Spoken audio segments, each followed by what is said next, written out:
Hello everyone, welcome to N academy. Common question आजकल market में चल रहा है, सर एसएससी जेई सीबीटी 2 या फिर आरआरबी जेई सीबीटी 1 पर जाएं। इस एग्जाम पर फोकस कर रहे हैं तो ये छूट रहा है और इस एग्जाम पर फोकस कर रहे हैं तो ये जा रहा है। इसको भी नहीं छोड़ सकते क्योंकि सीबीटी 1 क्लियर कर दिया, सीबीटी 2 है, बस एक स्टेप बची है। एक स्टेप क्लियर करी सर, जॉब पक्की। इसको भी नहीं छोड़ सकते, 5 साल बाद जॉब आ रही है, रेलवे की जॉब है सर। कैसे तालमेल बिठाएं दोनों एग्जाम में, किसको छोड़े किसको नहीं करें? दोनों का सर पैटर्न ही डिफरेंट है, एक में टेक्निकल एक में नॉन टेक्निकल। कुछ बातें करते हैं इस वीडियो में। मेरे व्यूज मैं आपके सामने रखूंगा, पूरा डिस्कशन करूंगा। आपका क्या डिसीजन होगा ये आपको डिसाइड करना है। आपको एसएससी जी सीबीटी 2 पर जाना है, आरआरबी जी सीबीटी 1 पे जाना है, या फिर दोनों एग्जाम को टारगेट करना है। आइए स्टार्ट करते हैं। पहले एग्जाम डेट को देख लेते हैं। एसएससी जेई सीबीटी 2 कब होने जा रहा है? तो ये तो डिक्लेयर हो चुकी है ऑलरेडी, 6 नवंबर, मतलब आज से लगभग 53 डेज रिमेनिंग है इस एग्जाम को होने। और आरआरबी जेई सीबीटी 1 इसकी तो डेट ही नहीं है अभी अपने पास। हम अनुमान लगा सकते हैं जनवरी फरवरी तक ये एग्जाम हो सकती है, ऐसा अनुमान ही लगा सकते हैं, एक्सपेक्टेड। तो आपके पास अभी 53 डेज बचे हैं सीबीटी 2 के लिए, क्योंकि आपने सीबीटी 1 एक स्टेप ऑलरेडी क्लियर कर ली है। बस एक स्टेप बची है आपकी और आपकी जॉब पक्की हो सकती है। और जिसमें सीपीडब्ल्यूडी जैसे डिपार्टमेंट है, जो सबसे काफी डिमांडिंग डिपार्टमेंट है, तो क्यों ना आप फोकस करें 53 डेज में, जहां पर केवल टेक्निकली टेक्निकल आपको पढ़ना है, नॉन टेक पर जाना ही नहीं। और एक इंजीनियर का टेक्निकली तो स्ट्रांग है, नॉन टेक के तो बहुत कम ऐसे स्टूडेंट्स होंगे, लेस देन 10% जिनका नॉन टेक स्ट्रांग होगा। बाकी सब तो फोकस टेक्निकल और रीजनिंग पर करते हैं। और यहाँ तो अभी डेट ही नहीं है हमारे पास। तो कितना टाइम हमारे पास अवेलेबल है इस एग्जाम को देने के बाद, कितना रिमेनिंग रहेगा आरआरबी जेई के लिए, इस बात को भी देखते हैं। बट उससे पहले एक बार पैटर्न की बात कर लेते हैं। तो एग्जाम पैटर्न में यदि हम सिलेबस देखें तो सीबीटी 2 में केवल और केवल टेक्निकल सब्जेक्ट्स आप लोगों को पढ़ना है। और यदि हम आरआरबी जेई सीबीटी 1 की बात करें तो एक भी टेक्निकल सब्जेक्ट नहीं है, ये जस्ट स्क्रीनिंग एग्जाम है। ये अभी तक आपको पता होगा, मैथ्स आएगा, जनरल इंटेलिजेंस, रीजनिंग, अवेयरनेस और साइंस। जिसमें रीजनिंग की तो चलो मैं मान लेता हूं कि आप लोगों ने प्रिपरेशन कर ली एसएससी जेई सीबीटी 1 में और सीबीटी 1 क्लियर करे हुए हो, तो रीजनिंग पर 50 मार्क्स का था, ऑलरेडी प्रिपेयर्ड होंगे। ज्यादा टाइम नहीं लगेगा आरआरबी जेई की रीजनिंग को पढ़ने के लिए। और जनरल साइंस का भी कुछ पोर्शन आपने कवर कर लिया होगा। तो एक मोटा मोटा देखें यदि अपन, तो लगभग लगभग 25 से 30% की प्रिपरेशन आपकी ऑलरेडी है एसएससी जेई में, यहाँ पर आरआरबी जेई के लिए, है ना, जो सीबीटी 1 एसएससी जेई में आप कर चुके हो। अब लगभग 75, मोर देन 70% आपको प्रिपरेशन करनी है आरआरबी जेई के लिए। और कितना टाइम रिमेनिंग रहेगा आपके लिए? तो नवंबर में एग्जाम होने जा रही सीबीटी 2, पूरा नवंबर मान लेते हैं।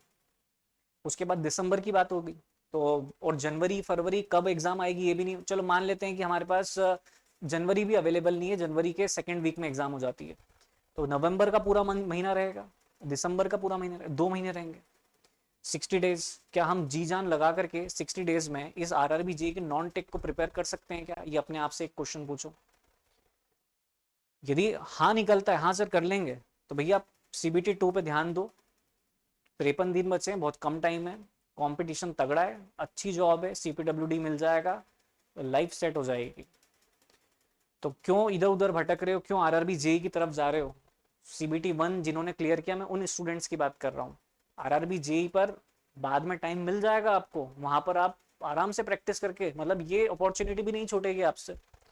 लेकिन अभी आपके सामने जो एग्जाम है, सामने के सामने, जिसकी डेट डिक्लेयर हो गई है, क्यों इस पर फोकस नहीं कर रहे हो? क्यों यहाँ पर डिस्ट्रैक्ट हो रहे हो आरआरबी जेई से? करेक्ट। अब आपके पास आरआरबी जेई के लिए भी सफिशिएंट टाइम होगा उसके बाद।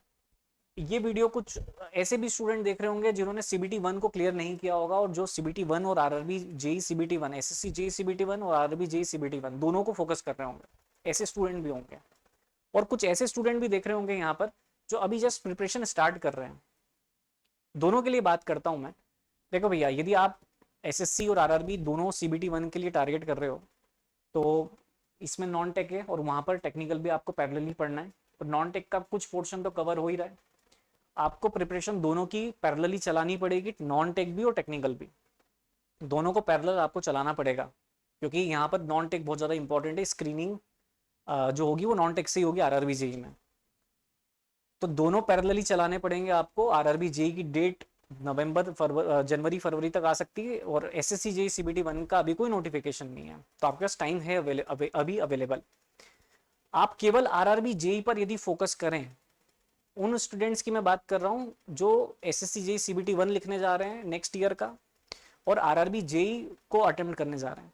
तो आप केवल अभी फोकस करें किसको, आरआरबी जेई के सीबीटी 1 को क्लियर करने का, क्योंकि ये क्लियर होगा उसके बाद एसएससी जेई की सीबीटी 1 की भी डेट दिखने वाली रहेगी, जहां पर आपका टेक्निकल भी, और यहाँ पर भी उस केस में सीबीटी 2 में टेक्निकल का पोर्शन आपका आने वाला रहेगा। सीबीटी 2 की डेट भी हमको ऑलमोस्ट पता चल जाएगी तब तक। तो आपका फोकस आरआरबी जेई पर होना चाहिए। उन स्टूडेंट का जिनको सीबीटी 2 नहीं देना, उनके लिए मैं बात कर रहा हूँ। करेक्ट, आपका पूरा फोकस आरआरबी जेई पर होना चाहिए। बाकी जो बच्चे सीबीटी 1 को क्लियर कर चुके हैं एसएससी जेई, वो भैया पूरी तरीके से फोकस करिए सीबीटी 2 पर, टेक्निकल पर एकदम छान डालो टेक्निकल को। एक पहले भी वीडियो मैंने बनाया है, उसको देख लो, वहाँ से पता चल जाएगा आपको कौन से सब्जेक्ट का कितना वेटेज हम एक्सपेक्ट कर रहे हैं, वो आपको वहाँ से पता चल जाएगा। अच्छा, कुछ ऐसे भी स्टूडेंट्स होंगे जो अभी प्रिपरेशन स्टार्ट करने वाले होंगे, आने वाले नेक्स्ट ईयर में एग्ज़ाम देने वाले होंगे, या अभी थर्ड ईयर में डिप्लोमा में होंगे। उन स्टूडेंट्स के लिए यहाँ से आप एक बाकी बच्चों का एक्सपीरियंस यहाँ से आप ले सकते हो। और वो एक्सपीरियंस ये है कि ऐसी कंडीशन आती है हमें प्रिपरेशन के समय कि टेक्निकल पढ़ें या नॉन टेक्निकल पढ़ें, दोनों को पढ़ने का टाइम नहीं है, दोनों को पैरेलली चलाना है, टाइम बहुत कम है, ऐसी कंडीशन बनती है। तो आप सबसे पहले जो स्टूडेंट अभी प्रिपेयर कर रहे हैं नेक्स्ट टू नेक्स्ट ईयर के लिए, टेक्निकल पर आप पहले फोकस करके टेक्निकल को कंप्लीट कर लो। नॉन टेक के लिए थोड़ा थोड़ा सा टाइम दे करके नॉन टेक भी पोर्शन पैरेलली आपको रन करना पड़ेगा, लेकिन टेक्निकल पर आप ज़्यादा फोकस करें। ऐसी सिचुएशन जब हमें देखने को मिलेगी, क्योंकि आपका ऑलरेडी टेक्निकल हो चुका होगा बहुत काफ़ी स्ट्रांग, आपको बस नॉन टेक का प्रिपरेशन करना होगा। नॉन टेक का प्रिपरेशन एंड मोमेंट पर ही होता है, जिसमें हम स्पेशली बात करें जनरल अवेयरनेस की और जनरल साइंस वगैरह, ये भी आपको बहुत सारी चीज़ें याद करने वाली होती है जो एंड मोमेंट पर ही बच्चा जनरली याद करता है। और रीजनिंग भी प्रैक्टिस मांगता है, तो प्रैक्टिस के लिए एग्ज़ाम के जस्ट पहले पहले ही आपको प्रैक्टिस करके इम्प्रूव करना पड़ता है आपकी टाइम मैनेजमेंट स्किल को। तो ये वीडियो उन सभी स्टूडेंट के लिए था जिन्होंने सीबीटी 1 को क्लियर कर लिया एसएससी जेई, जो आने वाले समय में सीबीटी 1 देने जा रहे हैं, एसएससी जेई, आरआरबी जेई, और जो अभी अपनी प्रिपरेशन स्टार्ट कर रहे हैं। एक आरआरबी जेई की टेस्ट सीरीज हम लेकर के आ रहे हैं, जिसमें आपको 100 क्वेश्चंस मिलेंगे 100 मार्क्स के। ये होने जा रहा है 1.5 घंटे का टेस्ट। कब होगा, डेट आपको दिख रही है 18 सितंबर 9 AM इसका टाइम है। सिलेबस जो आरआरबी जेई सीबीटी 1 का सिलेबस है, वही सिलेबस यहाँ पर रखा गया है। तो एनरोलमेंट करने के लिए आप अनअकैडमी वेबसाइट पर विजिट कर सकते हो, इस वीडियो के डिस्क्रिप्शन बॉक्स में भी आप वहाँ पर जा सकते हैं। जो बच्चे एसएससी जेई सीबीटी 1 2025 को टारगेट कर रहे हैं, वो 24 मंथ का कोर्स 8,000 रुपीज़ में परचेस कर सकते हैं। 12 मंथ का कोर्स 6,000 में आज की डेट में अवेलेबल है ऑफर प्राइस में, यदि आप कोड यूज़ करते हैं APP 1011। 6 मंथ का कोर्स आपको मिल जाएगा 4500 में, 5,000 रुपीज़ में, 5,000 रुपीज़ में आपको कोर्स पड़ जाएगा।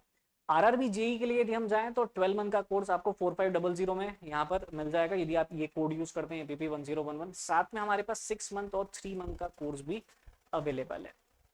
तो आपको डिसाइड करना, ये मैंने व्यू बताया मेरे, क्या हो सकता है, कहाँ पर पॉसिबिलिटी बन सकती है, किस तरफ जाना चाहिए आरआरबी जेई या एसएससी जेई। यहाँ से आप एक गाइडेंस लो और डिसीजन आपका होगा, आपको क्या डिसाइड करना है, आपको दोनों को पैरेलली रन करना है या फिर केवल और केवल फोकस करना है सीबीटी 2 पर।